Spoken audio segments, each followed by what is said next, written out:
Hello, world. This is a very special update. Today is episode 10 of Quest 1, which is for me to hit my weekly readiness of 90. And this is my empath journey. So let's dive in. So, the last 10 days of progress were pretty intense, arguably the most difficult of the year. Coming on the last days of the year, very fitting. I finally saw my friends and Katie. I resigned from Drift. I think I'm close to being aligned with how I support Katie in the future.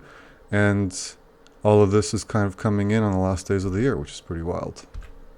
The big highlight of the last 10 days was my trip to visit my brilliant sister Annette.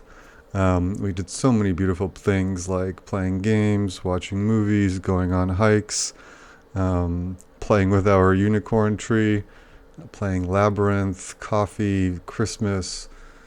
It was beautiful. I just wish it didn't go by so quickly. But so beautiful to spend quality time with family. Now, in terms of the big milestones, I sent my formal resignation letter to Drift on 12/28. And I also sent Katie my final proposal. I think the biggest lesson is that my self-worth is not defined by money or material things, but by my health. And that is the path that the universe has set for me to walk. But there are some beautiful things that are happening. So in terms of my conscious CFO practice, I finally figured out my logo and I'm thrilled by it. It's freaking sweet. And then secondly, I am starting a new quest, which is teaching my sister things that I've learned, starting with confidence. And I have finally broken ground on my rough draft of my Castle of Peace mindset book. And so today, on January 1st, 2026, I launch 3 very exciting quests, really, projects, and there's a lot of good that's also coming. So in terms of my habit tracker, I really struggled the last couple of days. Caffeine, no sleep, stressing over my Drift resignation and getting kind of good with the Katie situation. But the biggest thing that I suffer is my evening routine. I consistently fail to do it.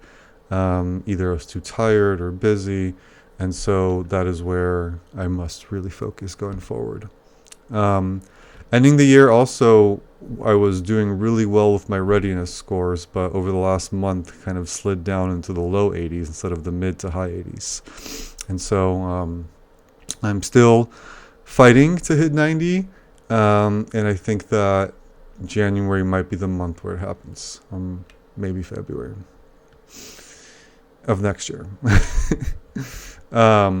But the big thing is that I have a new vision for myself for 2025. For 2026, which is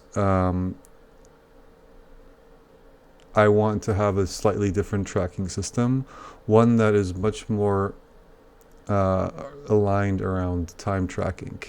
And to me, if I can track the amount of time I'm doing things that are good for myself, that just means that I'm being as present with time as possible. And so while some could see it as a chore, my mindset's going to be that it's actually a unique way of me showing my gratitude that I get to do these things. And so in some ways, my Castle of Peace mindset is really Castle of Presence.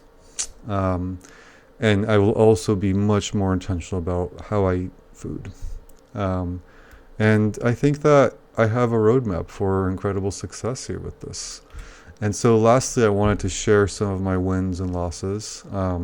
So in 2025, I was able to reduce and eliminate edibles and caffeine, do wellness regularly with meditation, yoga, journaling, and actually hit 86, which is amazing. I learned to be a startup CFO, weathered some nasty storms with Drift, and also visioned my future practice, and ended up not doing the Columbia program, which I think is a big win. And really, I deepened my healing journey by doing conscious manifestation with Toli, a Graceline retreat with Michaela.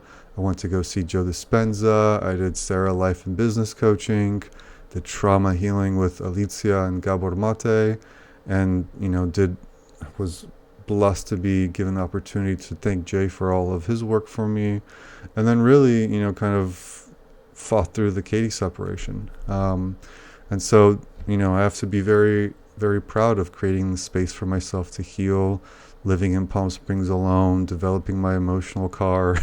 And then I do want to do a shout out to my beautiful car that died this year. And so I think my core word for the year was purpose, and my spiritual goal is to honor my voice.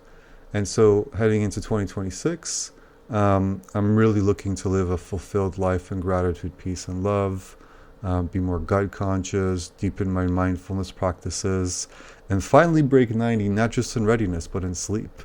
So those are going to be the core milestones for 2026. I really need to find a job, but I also want to build out this CFO practice. I'm already working with Eckhart Tolle to be a teacher of presence. Committed to do Graceline Module 3, starting to learn Tai Chi, hopefully continue coaching. And so there's a lot of more work for me to do to finally feel like I'm in a good place, but this is the year. And really I want to adopt an abundance mindset because I've had such a scarcity mindset all my life. And so really the goal is to heal my nervous system, reconnect with friends, travel, go to Poland. And I think the core word for the year is fulfillment. Whereas last year was more about setting up my purpose, this year I just want to be more fulfilled, and really just at peace with presence. And so to accomplish that, my spiritual goal is to surrender to ego-free self-love, which is got a couple core ideas in there. Surrender, because there's so much unknown in my world this year, but really try to approach things from a much more ego-free, present perspective, which aligns with a lot of my learnings this year, to really focus on being more of myself.